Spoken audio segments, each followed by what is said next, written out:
Hi there, it's Professor Joe O'Mahony from Consulting Mastered here. I want to give you another brief snippet of a presentation that I'm giving for the ICMCI. This is around the 5 systems that are needed for growth. So for those of you not familiar with what I'm doing, I have been interviewing founders of consulting firms that have grown those firms and then sold them, typically for prices of around 5 to 50 million. These are some of my, and also I guess I've been in the industry and have been studying it for 25 years now. So these are some of my reflections around what small consultancies need to develop for growth. And I've used the phrase systems because certainly if you want to grow, having a systemic approach to growing your firm is crucial. Okay, so what do I mean by growth? What do I mean by a system? Firstly, goals. What do you need to achieve, and being clear on those and making sure you have the right goals. Regular activities that are going to take you towards those goals.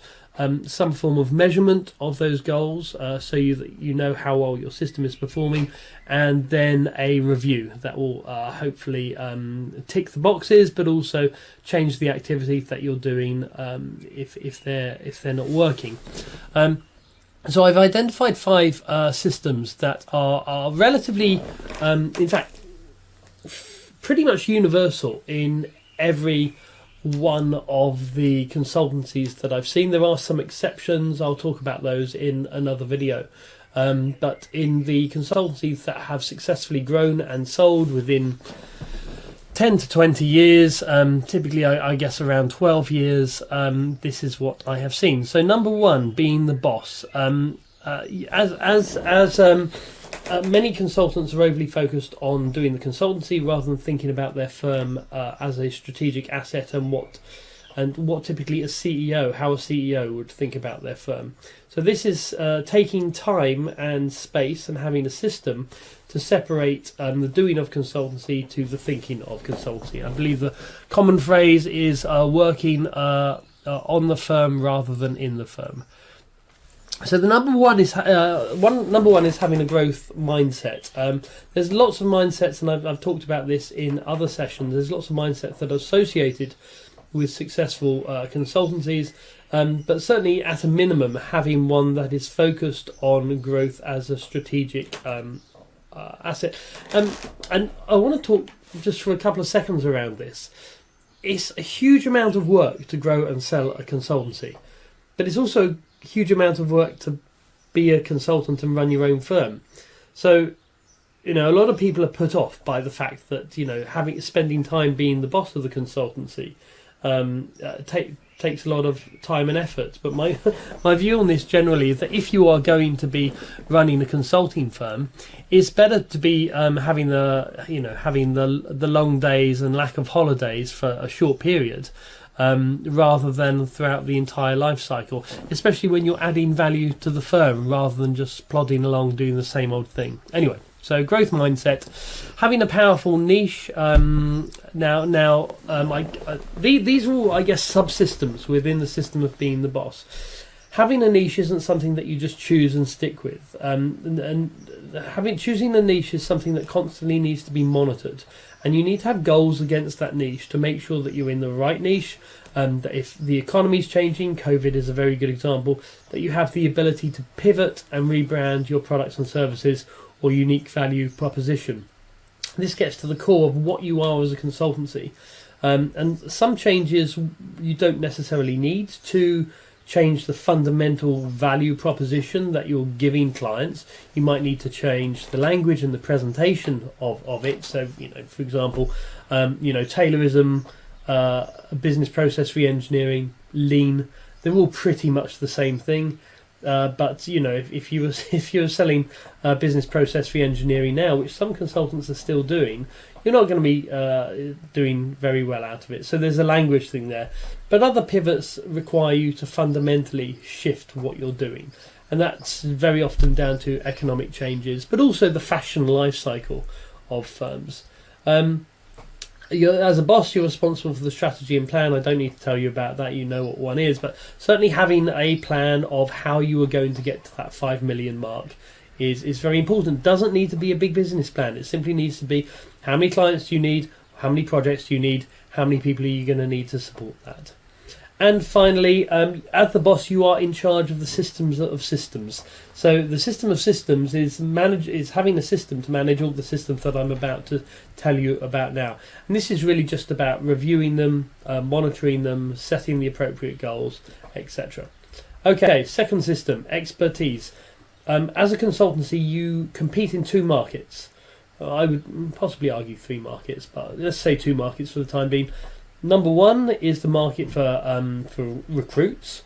If you're not getting the best people in, then you're not signalling to market that you're a good consultancy, you're not providing that value. The second one, possibly more important, is the market for clients.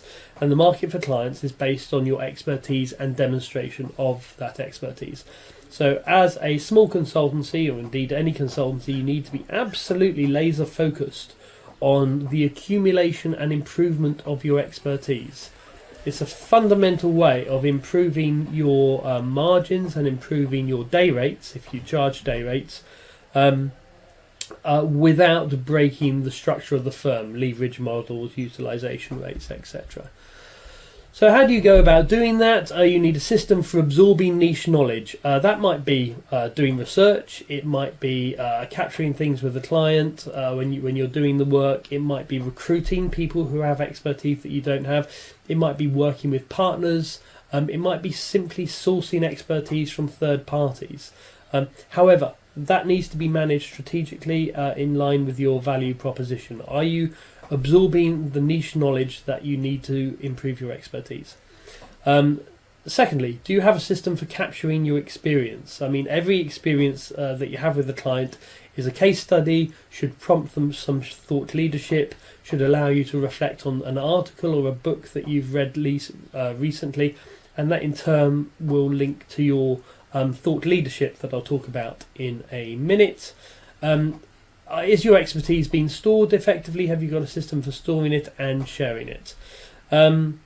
Okay, hope that makes sense. Number three, your services. So you've got all this expertise internally, but how do you turn that into client-facing services or products that are attractive to them? Number one, how do you use that to create intellectual property? And by intellectual property, I don't mean something that is protected, because it's virtually impossible to protect anything in consultancy, at least management consultancy. What I do mean is standardized, productized, branded services that are easily replicable. So your intellectual property should allow you to use lower skilled consultants on a job to produce the same level of quality. So really what you're doing is standardizing your tools, methods, services, systems in a way, and training people up to use those in a way that allows you to create a leverage model. Number two, having a service development team. A service development system.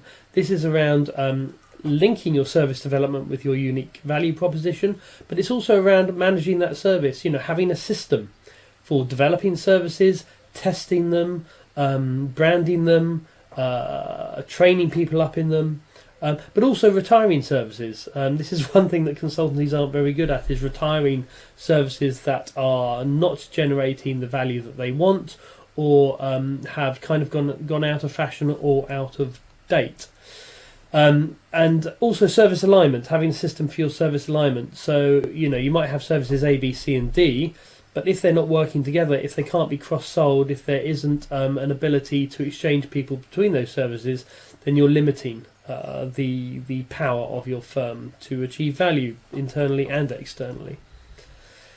And finally, as part of the service, you want you obviously want a system by which the services are implemented effectively, and how that is measured and captured, and feedback is built into the system as well. And this doesn't mean just giving your clients a questionnaire after your project has been delivered. It means a lot more than that. I'll talk more about that in another talk. Marketing is very well having, wonderful knowledge, expertise, and wonderful services. But if you can't market it, then you're not going to have clients queuing up for you. So you need systems to manage your marketing. Number one amongst this is thought leadership. Are you demonstrating the expertise you have and sharing that thought leadership? Do you have a system to manage that effectively? Once you have done that and you've got people going from cold to warm, have you converted those from warm to hot and then from hot to contracts? Do you have a system for converting? And that, there's going to be different systems for converting depending on the type of consultancy you are, how big you are, etc.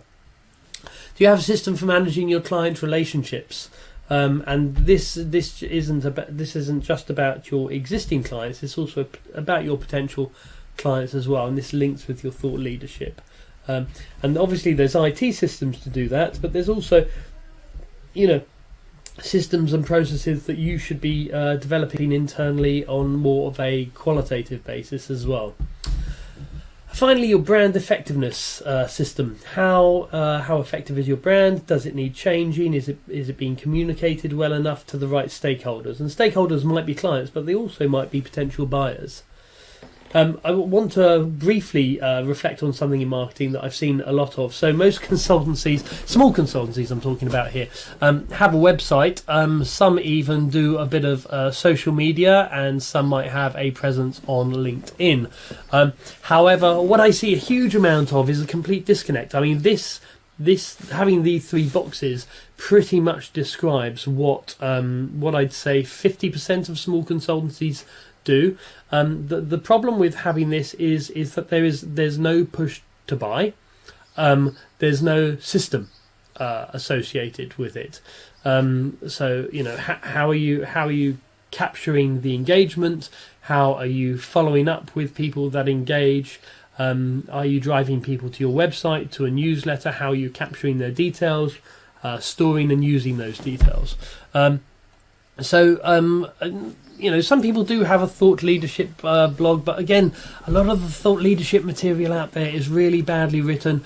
It's not new, it's not relevant, and it doesn't have a call to action for the reader. So I guess and this is just one system that I've put together, but there's lots of different systems that you could have. But thinking about your digital presence as a system is absolutely crucial. If you haven't got this, then you're missing a huge trick. And you might think it's relatively complicated to set up, but it's not. If you have a social media presence, especially on LinkedIn, and you have a website, you're going to be leaving money on the table if you don't have a system for capturing, managing, and following up on leads.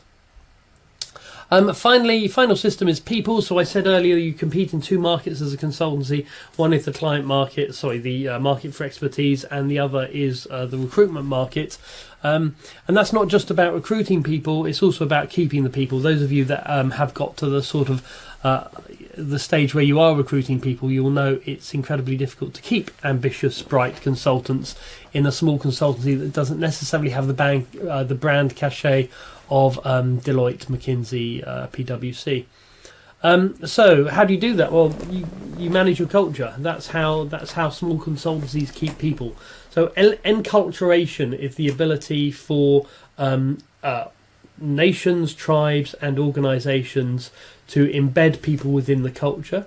And that should be a system that you measure and promote, and you've got activities and goals associated with that. How do you motivate your people? It may be through money, it may be through sharing capital in the firm, it may be in intrinsic forms of motivation. But are you measuring it and managing it and reviewing your system? Skill development. Skill development is linked, obviously, to some things that we were talking about earlier in terms of capturing expertise. But how do you develop skills? Is it through training? Is it through internal training, external training? Is it through mentoring? Does it work? If it does work, how does it work? How does that affect your price? And the final thing about the final system that you need to be looking at is your role standardization, which allows your leverage system. to work. I've gone through these very quickly. I'm developing this into a book, as you know, and also a course at consultingmaster.com. So if you are interested, contact us, put your details in, and I'll keep you abreast of new videos and new information and the course when it gets launched. Anyway, thanks for your time. Take care. Bye bye.